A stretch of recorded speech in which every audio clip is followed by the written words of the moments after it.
By now, most of you will know that the SFA arbitration panel has found against us in our unfair prejudice challenge, following the relegation of Hearts, Partick Thistle and Stranraer as a consequence of the early termination of season 2019-20.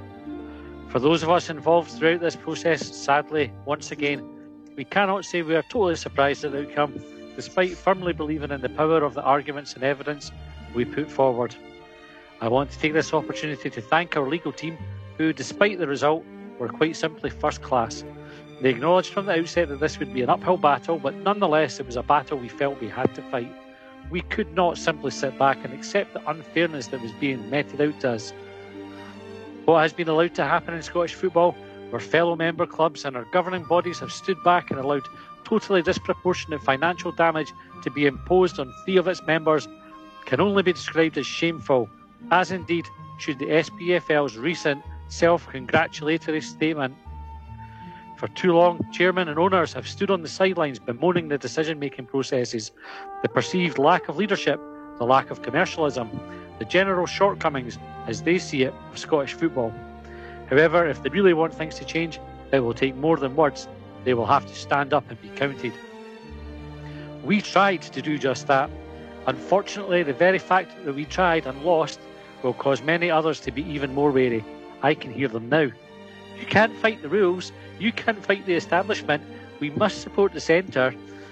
Sadly, I see little cause for optimism that things will improve anytime soon in Scottish football. I hope I am wrong. My rant is over for now. It fucking isn't.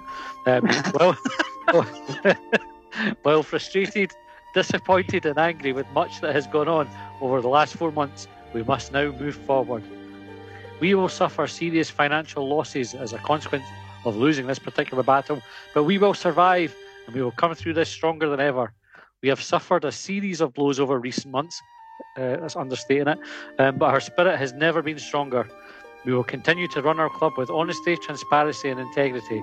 These are the values we have always adhered to, and we will continue to keep them front and centre of everything we do. I can't shake Kent's Hearts are talking about.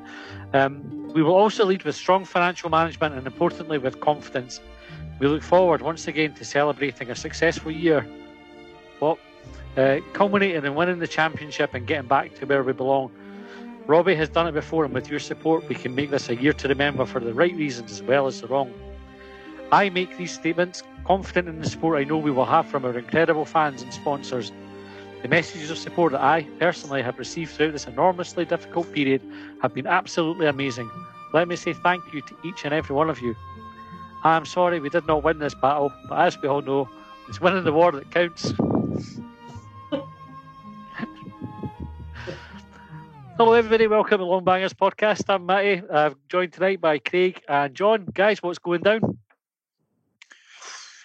Is that a thinly veiled comment there, Matthew? Aye, that thinly veiled. Or some statement, Deary me. I hope I never have to read another Heart statement ever again. This is... I've mentioned that a couple of times. I've been keeping a running tally of the number of days since we did a podcast that we called A Protracted Farce, and it's 109 days since we had that podcast where I think, Matty, you asked the question, how do you think this is going to play out? And hopefully, finally now, it is done and it is dusted and we can all move on with our lives. Can I just say, I think we called it back then, though, what would happen. To be fair, like it was from a number of different perspectives when we talked about it back then. It was, I don't think I ever imagined when I made that comment that it would be because of the legal wranglings or the mudslinging that took place. I don't think that I ever saw that Hearts and Partick Thistle would ever go to these lengths to resolve the issue of, well, ending the season and the promotion, relegation, champions, etc. Craig, was there anything that stood out in that statement for you that was particularly bonkers? Do you know what? If I'm being honest, no. And the reason that I say no is it's the way that Hearts have conducted themselves from the get-go. I've said before, on here that I kind of agreed that they were harshly done by, especially Partick Thistle. Don't forget about Partick.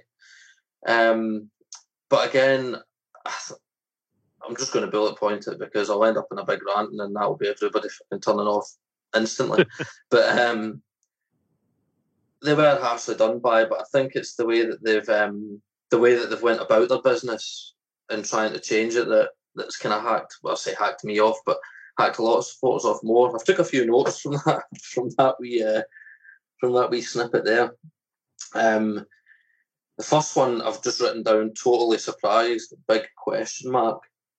And we talked about this with reference to fans and people being legal experts on Twitter and that. I don't know how you can be totally surprised that you might have lost a case, because there's always a chance that you're going to lose it. I mean, I understand that you might believe in your heart of hearts you might believe that your stance is right and that's why you fight for it. But the whole reason that there's votes, courts of arbitration, or independent investigations is to independently find out the truth. And all right, it's a shame for them, but get it up them, because it's. I mean, I can't see any other way out of it. And there's been a lot of bridges that have been burnt, and I think if any club's going to go on and talk about integrity and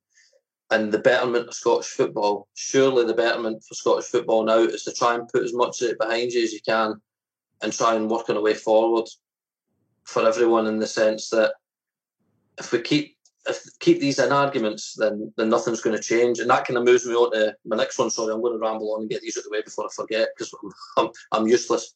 Sean. Even though I've got them written down, I'm looking at them going, I can't remember what or why I've written it. But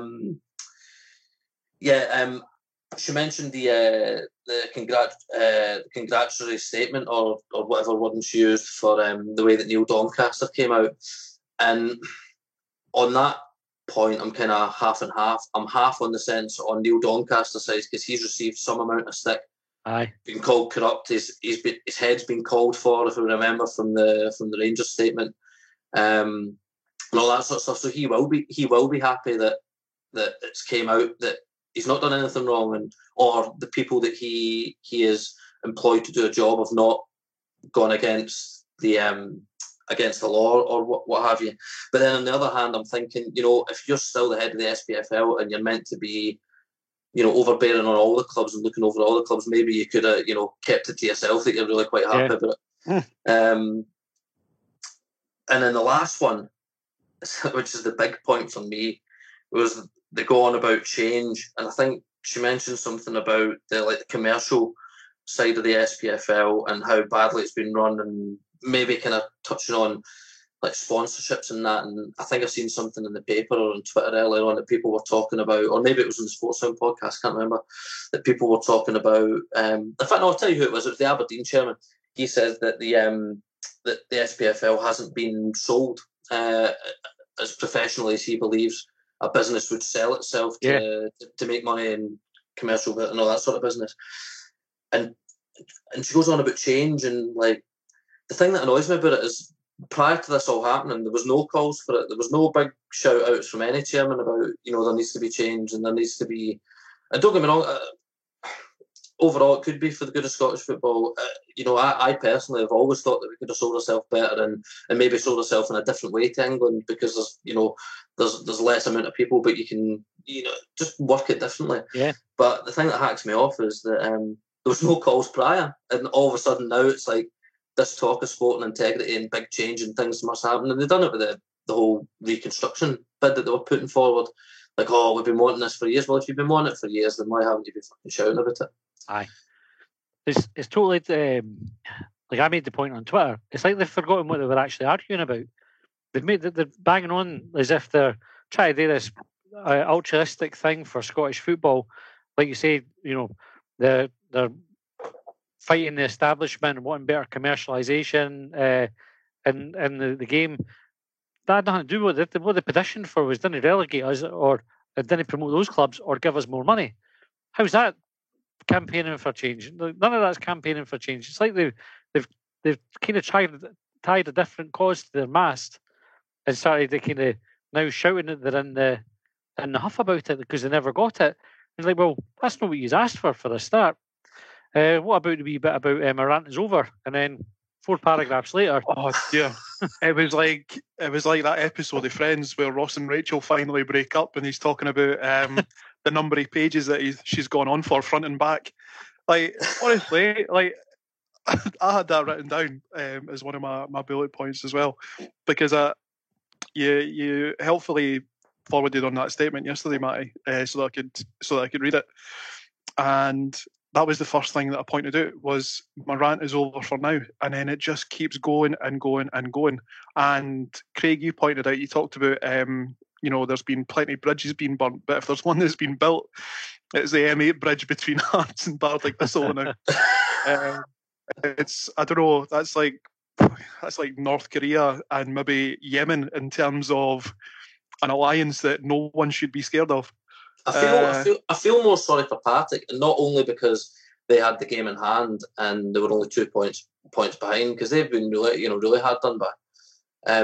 But I feel that because of the route that's been taken, or that might possibly had to have been taken by these clubs, was so financially because it cost so much, that they've kind of had to take a back seat to Anne Budge and Hearts. And as much as people are going to take the piss out of me for this, I'm trying my best not to.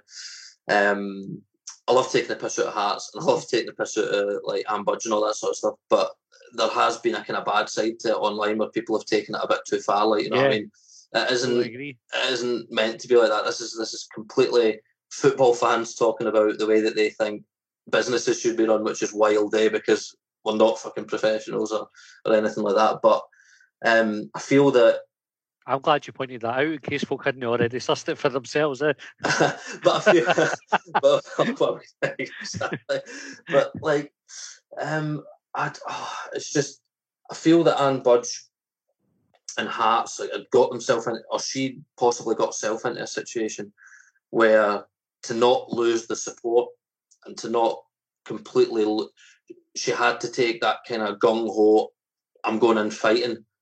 And I feel that Partick might have just kind of been dragged in behind. And I don't know. I mean, I think there would have been better ways to go about it. And that's not just from like a Hearts perspective, Partick's perspective. It's from the SPFL as well. But it's fucking done. They've been relegated. Let's just enjoy that wee moment, Especially after. Sorry, just to go back. Hopefully, not go too far back, because, like I say, I'm quite keen to bring it a close, having to read Heart statements. But there was something that you said there, Craig, about Partick Thistle being dragged along, perhaps with the juggernaut, the behemoth that Heart of Midlothian is. But something along the lines of the first-class legal team who acknowledged that it would be an uphill battle. That kind of sounds to me that the legal team suggested that they were going to have a real difficulty winning their case.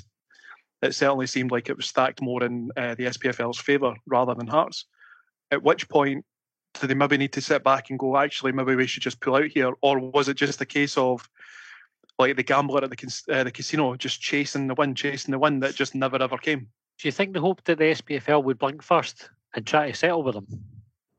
Do you know, if they just jumped both feet in and went for it, had like an astronomical compensation claim that was ridiculous, that maybe they would have called the bluff. No expecting the SPFL to sit back and go, well, we're right, we came right, so we'll just take you all the way. I think, to try and be fair, I think I kind of mentioned it earlier, I think that I'm going to stop saying she. I think that Hearts and their board, because she's only the head of it, she makes a statement. But I think they were put in a position where they had to do something to keep the fans on side. Because if they hadn't have done anything, the fans would have been raging that there was no fight. But I think the longer it went on, and again, I mean, we called it, right? We thought this would happen. But, it might not have done. you know, in a different fucking parallel daft universe, it might not have. I think I'm living in that daft parallel universe now. But I think the more that the fight went on, the more the fans believed that they would get something out of it, and I think that fueled more of the kind of the conspiracy theories against Doncaster and the SPFL, and it all just kind of boiled up to this point now where it is kind of almost irreversible, where it's now on, you know, club owners and boardrooms to build these bridges, because fans are never going to build the bridges. It's too emotional for them. But the professionals really need to, you know, sit down and iron this out, because I mean, what happens years down the line? They've talked about change, and change needing to happen. People want change. That's going to have to take everybody agreeing on something to make that change. Yeah. And if people can't agree on anything, then fuck all's going to happen again. You make a good point about the fans holding on to grudges, and we were talking about this just before the podcast started. There's a wonderful post on Hibsnet earlier on where somebody was referencing a post on Kickback, and the Kickback poster had said that they wanted to burn Dens Park down to the ground, and the Hibsnet poster says, well, they'll have a job, they'll not get any matches until October. What about this line? We look forward once again to celebrating a successful year. What fucking planet has she been on? When was Hearts' last successful year? Probably the last time they were in the Championship. But she's got them winning it next year already. Well, that kicked the ball. That comes back to a wee bullet point I made saying that Robbie's done it before. And, you know, she's right. When Hearts went down, I think, I wouldn't say it was fortuitous. I would say that they had a season of enforced... they had a transfer embargo, so they had to play a lot of young players. So those players were sort of well embedded in the squad, and they had a lot of experience in the Premier League. As much as they were getting hammered most weeks, defeated most weeks, and you know they got relegated. They had a well-established squad when they came back up, and that was Robbie Neilson that was in charge then. But then they emptied Robbie Neilson. So I'm kind of curious as to the wording of that. I would feel the same if I was a Hibs fan and we were getting a manager back who had left the club in similar circumstances. Aye. Well, I think if they're going to have a successful season, it'll ride on you know, the fans helping them back up. So in that case, they better stop their boycotting ideas and get themselves out to the grounds when safe to do so. Can any of you think of a time that any support, whether it's online or you've heard murmurs at in the stand or whatever, or football message boards have said we should boycott? Have you ever encountered any set of fans throughout Scottish football that's actually carried out a boycott? Hearts have retrospectively boycotted, didn't they? They retrospectively boycotted Easter Road after we pumped them 6-2. So when they didn't fancy it that night and they never turned up, and then they pretended afterwards it was a boycott. They did it for a couple of derbies around about that time because, well, we're a good team. They never fancied it. So, but I don't think I've seen. Well, Milton Keynes Dons against Wimbledon. There was a boycott then. Oh yeah. Where about in Scotland is Wimbledon, Matty? Oh, did you ask? Was it Scotland? The question, was it? Oh, I'm sure it was. Sorry, I might just be being an arse. Aye. Don't be Wimbledon. I'll be an arse of that, and then I'll take that one. Right. I think the final words to say, and it seems that they're now relegated, is just like a straightforward fuck the Hearts. Say, let's talk about Hibs. One of the good guys. What the podcast is all about. What we're here for. Now that all the noise around last season is subdued, the bad guys are diminished, we can talk about the good guys. So we're a few days away for the season starting. Had a couple of pre-season friendlies. The last one was televised of sorts, if you could get ahead of the stream. Did you watch the game on Monday? I caught the second half, thanks to Craig helpfully sending the YouTube link through. What were your views on the game then, Craig? Did you see it for the start then? Well, I think the stream went up to about 10, 20 minutes in. I missed their goal, but I'm relieved. I'm relieved. Nothing to do with burping the worm either. It's all to do with the fact that this whole farce is over and the football's starting again. Like, I sat down, I found a stream, and it's not the full Hibs team. It's a pre-season friendly, and honestly, it's just so good to be getting back. It's like, Craig, it sounds, did you weep with joy? It was good the way. Like, see when I turned it on and you see the teams there, and you think, I've missed this. Aye, it was just good to see, and it's hard to put into words how much you miss it. Like, even, I mean, I work away quite a lot of the time, so even with the season ticket, I miss a few games here and there, like, you know. But you still got something to read about, you still got something to watch and all that, and it's just good to have something to talk about. And shouting at the telly again, you know, when you watch the games, like if it's a Hibs game and you're not at it and you're watching on the TV and you shout at the telly for, you know, when you want somebody to cross the ball or shoot or shouting at the referee or whatever, you didn't get to see if you're watching like Man United play Leicester, you're not invested in that in the same way. You know, you can sit and you're like, that's all right, it's football, but it's not the same. It's not the same as having your own team there. I was just about to say, I'd watched some of the Premiership games and I caught a bit of, I think it was Man United Leicester on Sunday, and there was no comparison to watching the game on Monday between Hibs and Celtic, even though, you know, there was no crowd there and it was artificially piped and noises, that kind of thing. It was still just good watching Hibs. Aye. So I watched it. Obviously, we lost 3-1, but I think that was the latter part of the game. We sort of fell out of it a wee bit once Celtic brought on Griffiths. A few players that probably weren't worth highlighting. Dubrovsky, how do you think he got on, Craig? I thought he got on really well, actually. He made a couple of good saves from what I'm remembering now. I think one in the second half, perhaps, was it Lee Griffiths that ran, and I was at the Baldy guy, I can't remember his fucking name, where he ran out to pretty much the 18-yard line and made a cracking save. And I thought, I like that. Like, you know, like, even though it was like a pre-season friendly, it seemed like he was right up for it, and it was like he was trying to show, I'm here to, you know, to make my mark, and it's hard for a goalkeeper in it when there's only one place, really. I thought he had a good game, like. Pretty solid. And John, would you, if you were Jack Ross and you're probably sticking with Marciano as your number one goalkeeper, are you happy with Dubrovsky as your second choice on the basis of that performance, or would you still be looking to bring in a backup? If I was Jack Ross, you'd be about 5 stone lighter. 5 stone lighter and much better looking.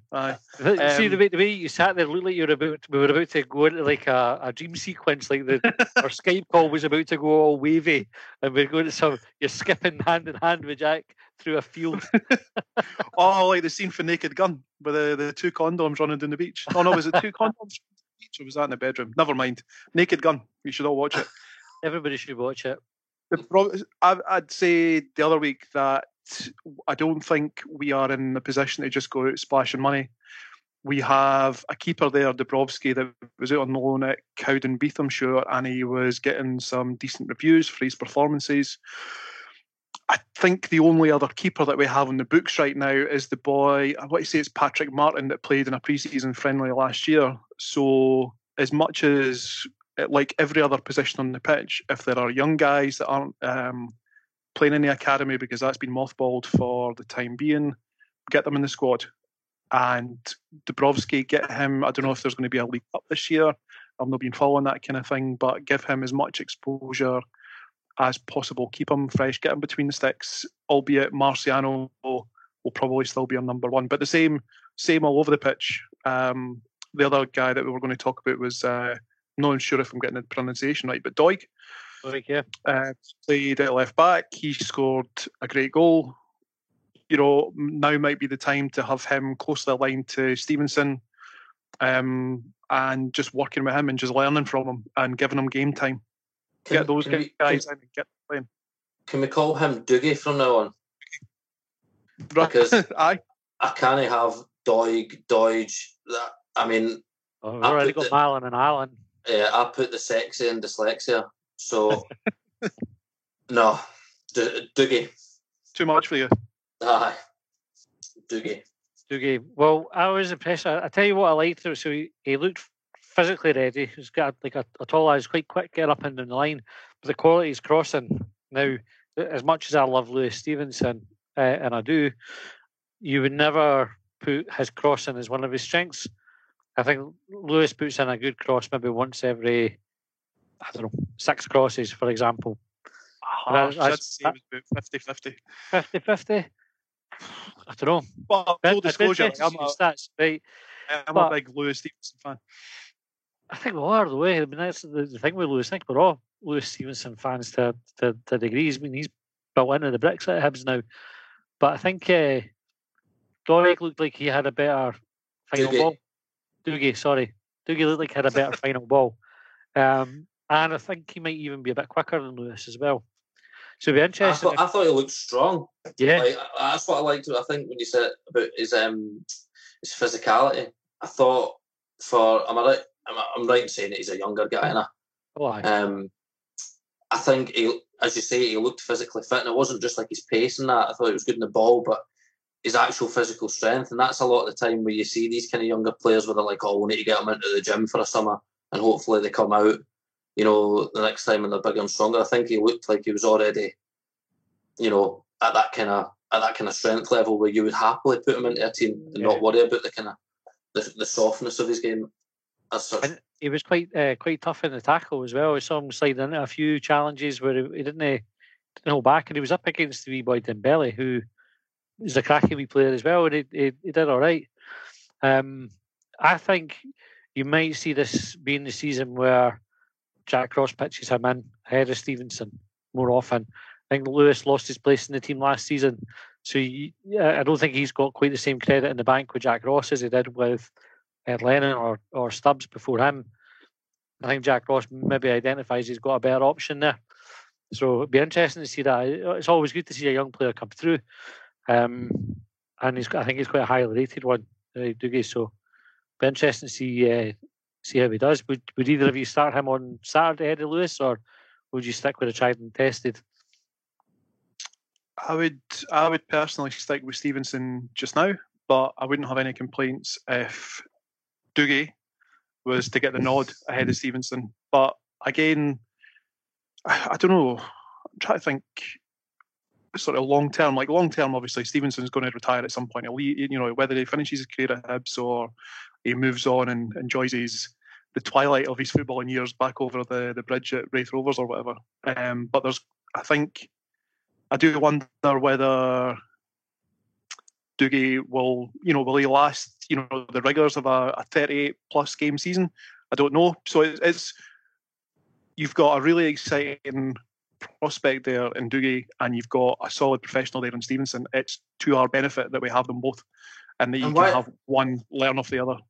Why do you think Stevenson would go back over to Raith Rovers? I think if he went anywhere, he would go to our biggest rivals, Edinburgh City, if he wanted to finish out his career. just head over to rivals Livingston. Just based on that conversation. I was just going to say, it was just based on a conversation I had with him at a player sponsor thing. And it was when it was around his testimonial time. He said that he wasn't in charge of the opposition. So the folk that were in charge were probably going to pick Raith Rovers for some emotional connection. That was it. Fair dues. Right, other player, and there's one that we've called out on the podcast over the last season for more negative reasons, but I thought Stevie Mallan had a really good game in the middle of the park. He looked back to his best. Yeah, I think. On you go, John. No, I was actually just going to pass the baton to you because I don't remember much about Mallan's performance, but I was supposed to be working at the time, so I only saw dribs and drabs of the second half. Yeah, I thought he had a solid performance. I wouldn't really say he lit the headers for me as such, but I was excited to see that he came back with a great attitude, because I think he did get dropped from. Because he had an injury, didn't he? But I can't remember if he got dropped prior to the injury or he came back and got dropped. It must have been prior. When he wasn't playing very well under Heckenbottom. I think the last time I remember him playing, or the last game I remember him, was when he scored against Hearts when we lost at home. So even if he did play after that, he never really he never really gave us much. But I thought he looked solid. What I liked to see was all right. It's a pre-season game, but it's all we've got to work off of. I thought his passing looked really good. I thought he saw a player a lot better than what he maybe previously used to, and he was happy to offload a ball quicker rather than get himself tangled up in those kind of awkward situations in the midfield where he would lose a lot of balls prior to his injury. And I think that's what a lot of the stick was, where he wasn't strong enough either in a challenge or when he had the ball, rather than just laying it off for an easy ball. He got it stuck in his feet and he'd lose it, and then they'd go in the counter or whatever, and it caused all sorts of trouble for us. But no, I thought he had a solid performance. He was good. That sort of like the sort of quarterback role, I think gets called there. He was just kind of sitting and spraying the passes about. I thought he looked as good as I've seen him for a while. And obviously, you do take into consideration it was a bounce game, but it's also one of his first games back from injury. So I will give him credit with his due there. Another player that I thought did really well, and also scored a cracking goal against Aberdeen at the weekend, was Horgan.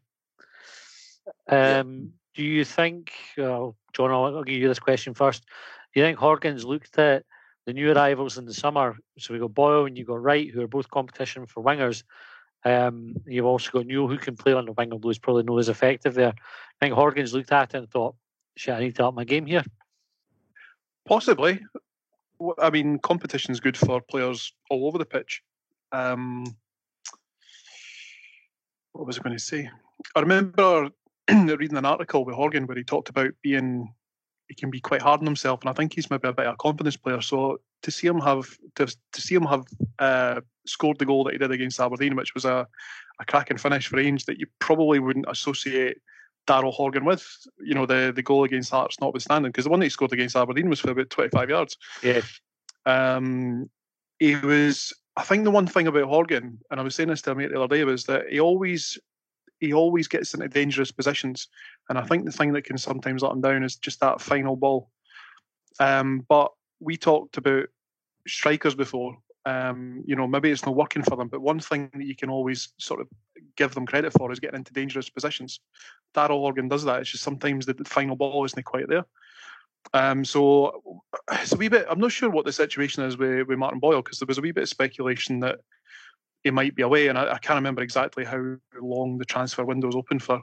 So someone this season. So someone might still come in from, but there's definitely competition in there. There's definitely, whether it's through, personnel, whether it's through formation, it wouldn't hurt for him to have had a prolonged break from football to get his head together and just focus on football. And maybe he's been in the back garden whipping in crosses when we were doing keep you up challenges, breaking our ankles. Well, he set up the goal for Doig. He put the cross in for it. So that's a goal and assist over the course of 2 games. Yep. And he probably should have scored as well, Craig. I don't know if you saw the chance that he had, but he was sort of one-on-one with the keeper at a wee bit of an angle. Went through his legs. Keeper made the save for it, but I thought he had a great game. I thought he was the kind of player, when he had the ball, wherever he was, it always looked like something was going to happen. He was quick on the turn. He was challenging defenders. And as John said, the crosses and that he was putting in were a lot better than what we're used to seeing. I think the thing with Horgan that annoys me is he can come out one day and he can be brilliant, and you're like, there is a player in there, and then some days it just doesn't happen. And I'm hoping that, due to the fact it was a pre-season friendly, I'm hoping that he's not one of these where, like professionals talk about it all the time, where like you get players in training who are unbelievable, and then on a game day in front of fans they can't do it, or vice versa, they're absolutely dug meat in training, but they can turn up on a Saturday and put the flair on. The easiest thing for us to do, I mean, it's going to be hard with us not being there, but when we do get back to the football, the easiest thing for Hibs fans to do would be to actually show them some encouragement rather than the ring of boos from around the ground. And possibly that's why we saw the 2 performances the goal and the performance from them that we did. And that might be to our benefit while there's no fans in the stadium, because there's nobody there to give them a hard time. It's a good point. So I think no matter how loud we shout at the TV, he's not going to hear it. So, well, I suppose that gives us a wee bit of food for thought for for Saturday. So, Craig, if you're picking your team for Saturday to face Kilmarnock, how are you lining it up? I'm going to piss you right off and go back to one little point that we've not talked about the game, just to fuck you right off. Right, aye, no, that's bother. The defending. The defending. Right. Right. But I'm not. I'm hacked off, but I'm more hacked off with the Twitter community yet again. Come on, fucking at me. But it was a bounce game, right? And how many interviews have you seen? I mean, recently, Cy Ferry mentions it all the time, and he asks professionals all the time when they were talking about behind closed doors and all that. It feels like bounce games and all that. And he was saying, like, how many of them have said they don't give a fuck about pre-season games? It's literally, as Jack Ross said, it's about getting people into, getting fitness up and miles into the legs. The whole defending debacle for the first goal. I mean, you could see, like, what's his name? Was it Jackson? Jackson. Yeah, they gave it away to Hallberg. Yeah. Hallberg wasn't really ready to receive it. Didn't look like he was kind of like going for it. Jackson was just strolling about, didn't really care. It was just, like, it's a pre-season friendly, you know what I mean? And as the manager said, nobody gives a fuck about it, so let's not hit the fucking panic button yet. You know what I mean? He'd already said that he was resting quite a few people for Saturday. So you like to port it on that. I'll tell you why I put it on the agenda for the night, even though I was about to skip past it and forget about it.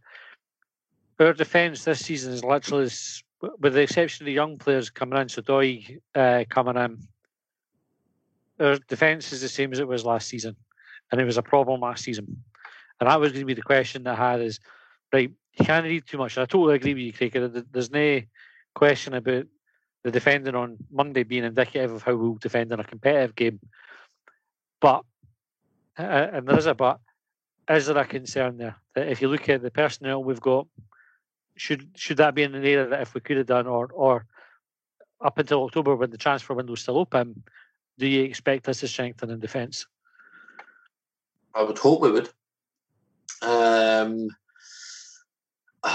It's hard to pick who and where would go, because last year there wasn't really many that played brilliantly. I mean, a few of them came out the woodwork and had a few good games here and there. But with bringing in Gogic, it will help, you know, and I'm hoping that, yes, we will be looking to bolster the defence and make a change there. But also, if it doesn't happen, we'll have a bit of time with playing Gogic and playing different systems that Jack Ross will be able to implement with a team that's more his own than what he'd taken over, with a fresh slate. So things like confidence and that do make a big difference.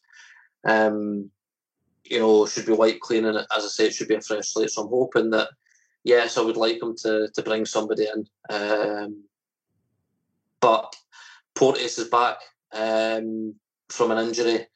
So it's just one of those things. I think it was John that said it earlier, maybe yourself, Matty. I don't think Hibs are in the position where we can just go out and splash cash here, there and everywhere, even though there's the possible Canberra signing happening, but we don't know what the fee will be and all that sort of business. That's all up in the air. But if there was somewhere that I would like to bolster, it would be defence. But if not, I'd urge fans and people to not go straight to panic, you know, because I think it's probably a good thing for the team, maybe that they're going in behind closed doors for a bit. Yeah. Because it gives them a bit of time to. Because don't get me wrong, I love Hibs, I love the fan base, and I understand why, you know, people were so hacked off with the way we're playing. Because I mean, you're looking at teams like Motherwell and Kilmarnock and that, and they're smashing the league on a much lesser budget, lesser fan sizes, less money going into the club. You know, Hibs should be doing better, but it was toxic at times last season, and very early on, like, you know, like we would lose a goal early, and the whole place was either dead or it was a chorus of boos. And I think with all that confidence and that, you've got to think of people like, you know, Paul Hanlon, Lewis Stevenson, to name the two that got the biggest amount of stick. Big Hibs fans. big characters, basically stand-in captain while Gray wasn't there. And they're going in every week and they're probably thinking, oh, please just don't make a fucking mistake. And as soon as they make one little mistake, or say Marciano makes that mistake where he kicks the ball right out to, I think it was Rangers, can't remember, passes the ball right out to them, gives a goal away, instantaneously fans are on their back, and it'll be in their head, they'll be thinking, I can't make any errors here. Whereas hopefully with clean slate, a bit of fresh confidence, new season, new players, and that, hopefully that'll play in our favour and the defence's favour.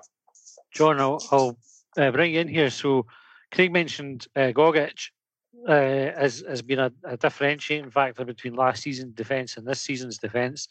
Although he'll be sitting in front of the defence, how significant a player do you think he'll be in terms of offering some protection?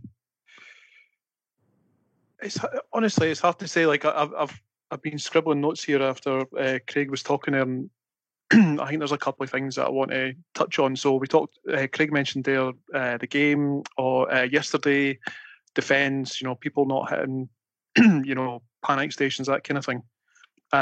Last season started really, really poorly, and the reason I'm bringing this up in particular is because one of my mates would slaughter me if I never mentioned it. The one thing that we lacked going into the start of last season was momentum. We had changes in lineups from the very start, which is fine. So for the first couple of games, like the pre-season friendlies against Arbroath and I can't remember who else it was, but you had Ben Sterling, you had Josh Campbell that were playing there, and then they got shipped out on loan, and then we've got other players in. So from the get-go, just things were up in the air, and there was no set. There was no set team, there was no set formation, all that kind of stuff.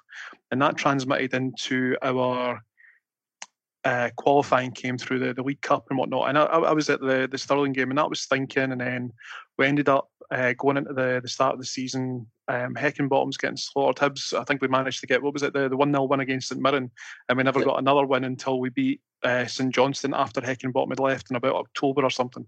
So it was a long period to go. I wouldn't say that last season was a write-off, but it was a very, very difficult period. And we talked about, I think it was, you never named the player, Matty, but I think everyone knew from your description of who it was prior to the derby at Easter Road that we all felt very comfortable that we were going to win.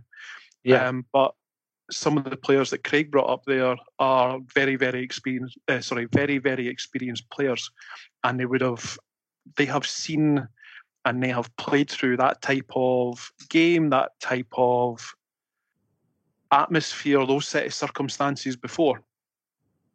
And another thing that I wanted to mention was the defence. I didn't get the impression from the bits of the game that I watched yesterday that the Hibs team weren't taking it seriously, or that the Celtic game weren't taking it seriously. In fact, the commentators, for want of a better term, that were doing the stream were talking about how it was an entertaining game. It was it was fast flowing. Both teams, it felt like they were both having a go at each other. With their respective squads and backup players that they had playing. The defence, it just looked like it was maybe a couple of sloppy mistakes. And to be fair, the only difference that I thought I could see between Hibs and Celtic yesterday was Celtic were more clinical in terms of their finishing. When chances presented themselves, Celtic scored. Hibs didn't. We mentioned that before with Horgan.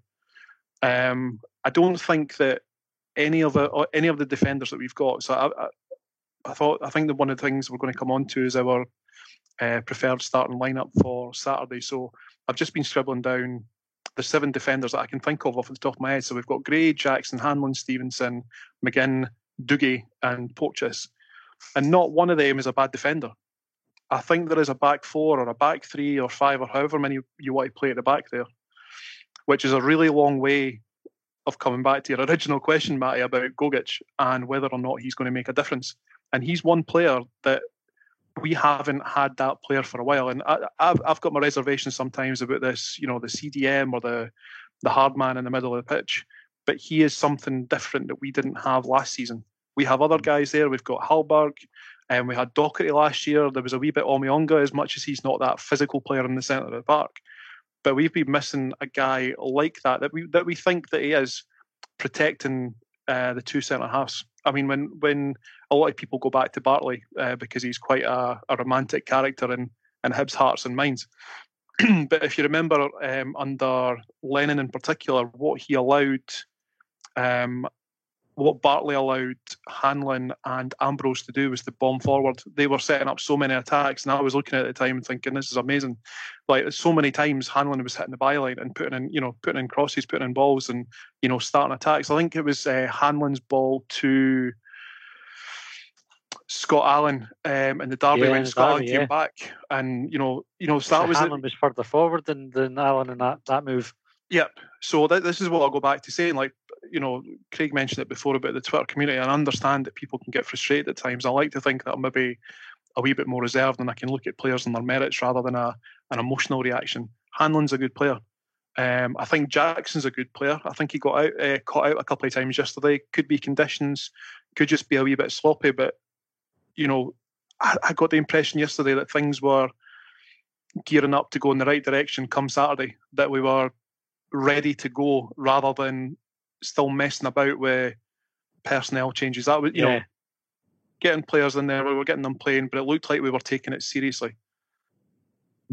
And I hope Gogic is going to be a difference, and it's going to allow us to see the best out of players like Hanlon, Jackson, or Porteous or whatever. Because I don't want to see Porteous injuring himself again by lunging into challenges unnecessarily.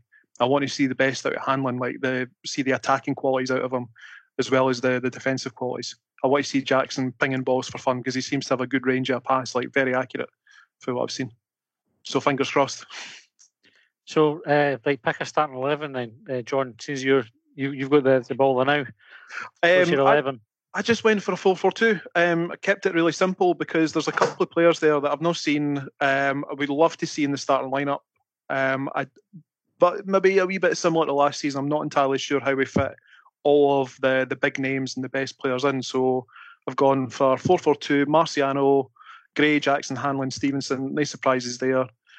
Boyle on the right, Allen, Gogic and Horgan, and Nisbet and Doidge up front.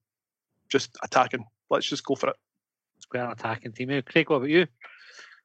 Oh, Jesus. I am terrible at these sort of things. Who was your midfield there, John? Because I'm more of a 4-4-2 kind of guy, but that's only because I know absolutely hee-haw about other formations. I don't play Football Manager and that. I quite like the idea of two strikers, and I just think that Nisbet and Doidge could be the perfect. I think I spoke about this in another podcast. I think that they could marry up to be the perfect couple. Midfield-wise, that's where it's difficult, isn't it? Because I want Gogic in there for all the previous that we've spoken about. Scotty Allen's a must-play for me. And then it leaves your wingers. Now, Boyle could be here, could not be here. We've got Horgan, we've got Dre Wright. Who else have we got? Come on, help me out. Murray can play in the wing. Newell. Murray and Newell. See, Newell's another one, another good player who kind of came out his shell a bit. It's difficult, like the middle of the park. Oh, God. He might play a fat. Oh, fuck. I'm getting myself all tangled up here. Help me. What would you just pick your team? Right. So start with a goalie. First Marciano. Right. Marciano. Defence, I would go McGinn. Oh, Christ. I would love to see Gray play, but depends on fitness and that, doesn't it? Was it Jackson or Hanlon? Oh, what? Like one of them. This is pretty much how I imagine it goes down in Jack Ross's household the night before the match. Shit. I want to give Dougie Tripod a go. Only because I don't know the size of his member, but I'm gonna say that he's got a massive one. So Dougie Tripod, he's making my team for phallical reasons only. It's just so difficult. Do you know what? See, now that we've mentioned all the players that we have, and it actually sounds like we've got a pretty good team, eh? Dre Wright, I want to see Dre Wright play.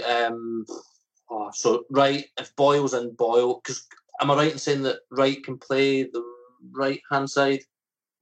I think he can go on either side, Either side. I'd like to see Wright, Boyle, Gogic in the middle, and then it would be like a Scott Allen, and you would have a pick between Allen, Mallon, or Newell, depending on, again, fitness and that. That's how I would go, with Big, Doidge and Nisbet, the perfect couple up front.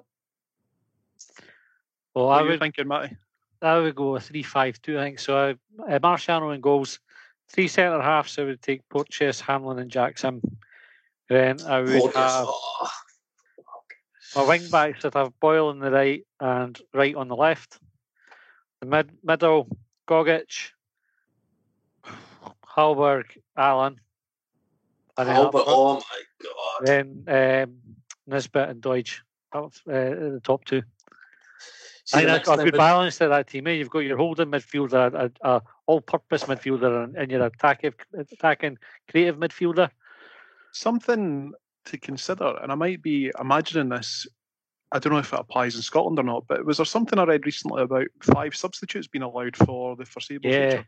Yeah. So that takes out a hold, doesn't it? You can pretty much play everybody now. Aye, that might that allows us a lot more flexibility in changing the squad. Like, so we're saying there, like we're talking about, well, if you play Gogic, what happens to Hallberg? If you play Allen, what happens to Mallon? Like, there's so many players that you want to try and fit in there, but actually there's a lot of flexibility, and if Jack Ross can make the best use of the 5 substitutes, I think we'll do all right. I do think that we've got a good squad, and I think I mentioned this last week. Like, I'm not interested in having, as bizarre as this sounds, I'm not interested in having 11 of our best players out there. I'm interested in having the right balance throughout the squad.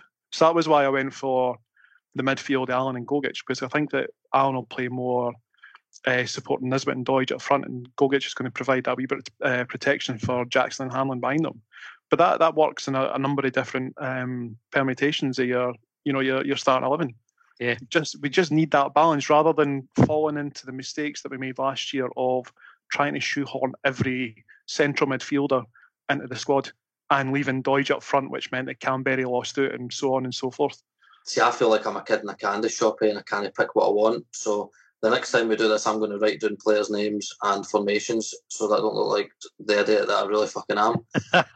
But I think it's a good thing that Hibs have got a selection of good players, where if things don't work out with the 5 substitution rule and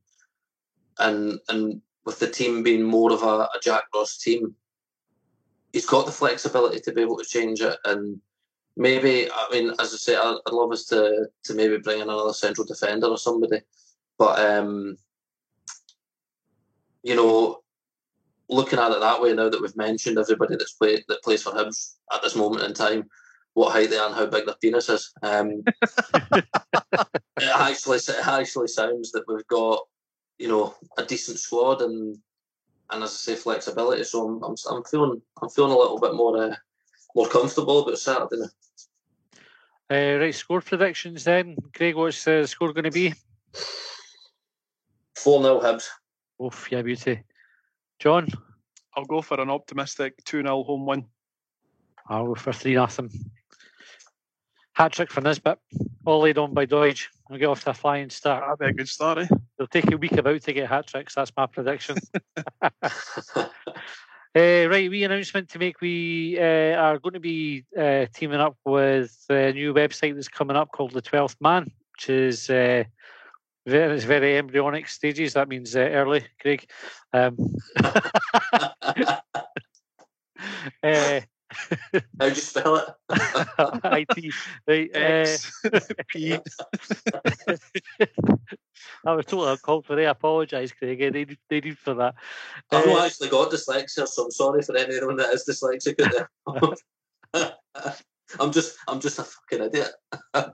I had it in, and they brought out a cure, and it was music to my arse. Oh dear. Right, what was I saying? The 12th Man, who are going to be hosting a whole load of fan-created content for Scottish football clubs. So we're delighted to be involved in that. So watch this space for that. There'll be an announcement later this week. Other than that, if you've made it this far listening to us ramble on, well done. I think that's pretty much all we were going to cover.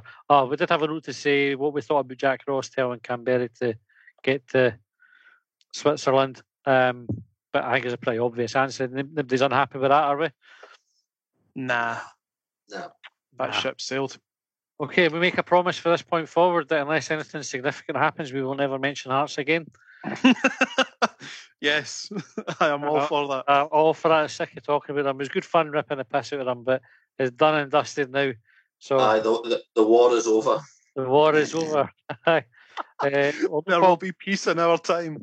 I'll fall into the trap of saying there are no arrivals anymore, because I remember that clown did it and kicked back and he still gets rinsed for it now. But it'd be good to no talking with him and just talk about the Hibs for a wee bit. John, Craig, thanks very much for joining us, and we'll see you all to talk about how we got on against Kilmarnock.